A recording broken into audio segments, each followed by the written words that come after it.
Այն որ նա ասում է մենք Արցախի հարցը լուծեցինք եւ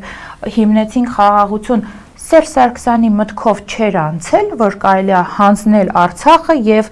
այսպես անպագորգոր ասել, որ մենք լուծեցինք Արցախի հարցը։ Նա չլուծեց Արցախի հարցը։ Իրականում ինձ թվում է նման բան երբեք չէր լանցնի ոչ որևէ հայ մարդու նախագահների մոտ։ Ես ապշում եմ, ինչու պետք է զատու լինի մտքով անցնի, որ Սերժ Սարգսյանին առաջարկած 5 միլիարդը վերցրել է Նիկոլ Փաշինյանը, որովհետև պարզ տրամաբանություն է, մարդկանց հետ վարվել են բանակցություններ բոլոր հարթություններում, չնայած Մինսկի խումբը միակ միջազգայինորեն ճանաչված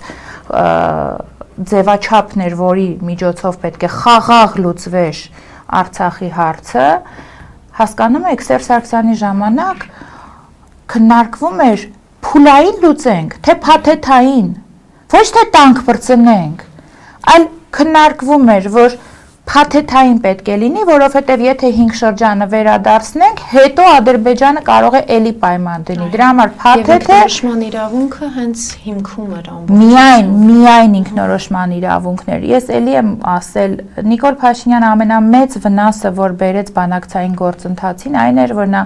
Հայաստանը ճանաչեց որպես օկուպանտ, այսինքն եթե Նիկոլ Փաշինյանը ստորագրում է, որ նա վերադարձնում է Ադրբեջանին հողեր, ուրեմն դա ընդունում է, որ նա է տիրապետում։